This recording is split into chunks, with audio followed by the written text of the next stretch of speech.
Yes, tukwaniriza natera ku mukutu gwaffe omuganzi ogumanyikiddwa nga Uganda mu Kamoli amanya n'eddoboozi Pampita Ntambi Kimso Rich Boya Maxudi Junior level kuba nti osubscribinga ne tutambula ffenna mpola mpola kugamba okola kyamaanyi ate webale kuba nti weekumira wano 24/7 olunaku lwaleero nkuleetedde Jose Chameleone ku Gatane Spice Diana.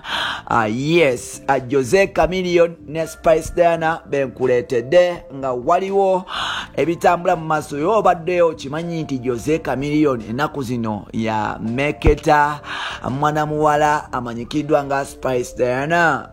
Webale kuba nti weekumira wano nsuubira tugenda tutambula ffenna mpola mpola. Subscribe otwadde kuba nti oleka comment yo mu comment section yawo ne tufuna opinion yo nawe tulabe ekyoyogera ku nsonga eno. Now recently Jose Chameleone engeri kiri nti family ye teri mu Uganda n'okuba nti abaana be bali bunaayira ku Gatane mukyala we omulungi amanyikiddwa nga Atimu Daniela naye ali bunaayira yes ali mu America.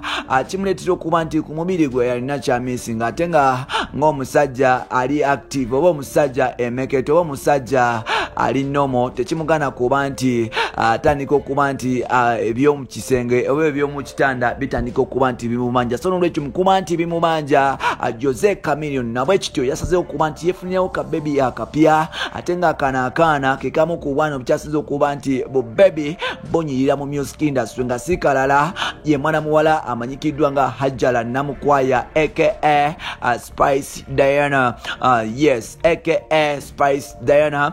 Wetwogerera Jose Chameleone yatandise okuba nti atokosa amatoko n'okuba nti atandise okuba nti alya ku bintu bya Spice Diana. Recently Jose Chameleone yalabiddwako ku nyumba ya Spice Diana ku Gatane baganda be abalala naye nga ate Jose Chameleone yagenze ewa Spice ne Weasel ne bagayawo abalala okuli Ashrafu okuli Severus ku Gatane Gaya amanyikiddwa nga Isaac. So mukugenda ewa Spice Diana bano nno batandise okuba nti balabibwako nga beekukuta mpola mpola era nga basabye Weasel maniza okuba nti avuga emotoka ye ava mu kikomera n'okuba nti yeeyongerayo adda ewaka ku Gatane Ganga era nga Jose Chameleone yasigadde ewa Spice Diana nga alina ensonga enkulu zatusaganyako mbu nga zakwasaganya. Jose Chameleone yasigadde wa Spice n'aba nti akimutuusaako mbwera ekiro kiramba beesiibye beetala. Kino nno kiraga speed Spice kwatambulira ne Jose Chameleone kwatambulira. Tujjukire nti recently Jose Chameleone yavaayo n'ateeka ekifaananyi ku social media ng'agamba nti Spice Diana webale kuba nti yonkyaza mu makago amabala agavu bwe gati oba like amakago agagumidde bwe gati era ndi wamukisa okuba nti nze omu ku bantu be basoose okuba nti oyita ku nyumbayo empya okuba nti njesulamu okuba nti negazanya n'okuba nti to having a time era namugamba nti hard work pays webale kuba nti okola ka baby because wajja nga nkulaba ng'oli kato notandika okuba nti weeyiya mu industry mukama n'akugulira enzigi notandika okukola ebyafaayo era wetwogerera kati wazimbye ennyumba eriko standard ey'ettabu. Ennyumba ya Spice Diana nze zimu ku nnyumba z'aba celebrities ezikyasinze kuba nti zaakabi. So Chameleone yavuddeyo n'amutendereza era Chameleone mu kuba nti amutendereza nnyo ku mukutu gwo gwa internet yavaayo n'agamba nti Spice Diana wano ewo wanyumidde mpulira njagala nsulewo mpola mpola. Ekyatandise okuba nti kireeta abasasi baffe n'okuba nti yes ekyasikiriza abasasi baffe okutandika okuba nti basuula enkeesi era nga mu kusuula enkeesi abasasi baffe bagudde ku Jose Chameleone ng'ali wa Spice Diana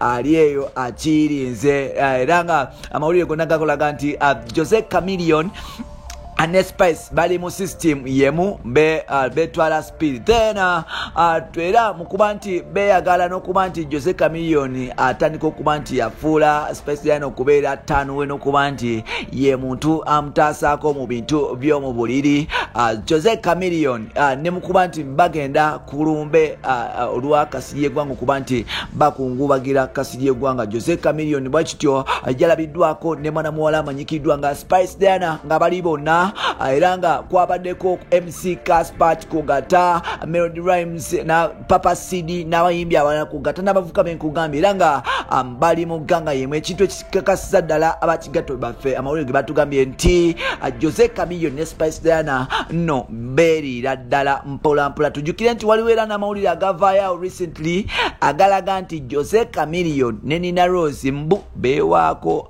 Bino nno tujja bikutuusako mu episodes endala naye nga ate essaawa zino Spice Diana ne Jose Chameleone ge mawulire agali mu kutraininga e Kampala. Spice Diana tujjukire nti yali mukazi wa promoter Junix n'abeerako omukazi mbu wa Wizo Manizo ate nga manager we amanyikiddwa nga Roger Rubega yabadde ennaku zino amutokosa amatoke. Roger Rubega manager we yabadde ennaku zino nti yamwagala naye nga ate ye Spice omutima teguli wa Roger, teguli wa Wizo, teguli wa Junix, teguli wa ani simanyani.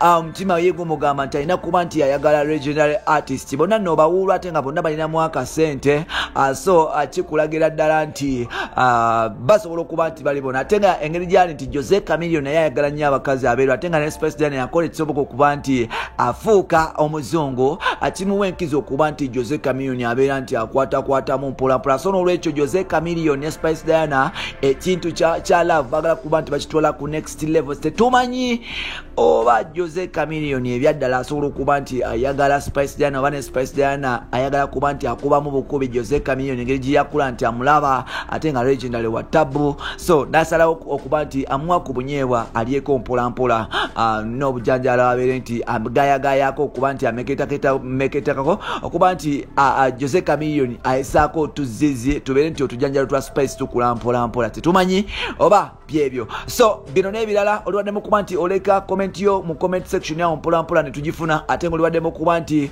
otufollowinga ku mikutu gyaffe egy'enjawulo ku Facebook nkozesa Ntambi Kimso ate nga ku Twitter nkozesa Kimso 16 ate nga tulina page yaffe emanyikiddwa nga Uganda mu Kamoli. Osobola okugenda ku Facebook n'ogilikinga ne tuba nti tutambula ffena ffena. Bye bye for now. Sikane Ntambi Kimso. Bye bye.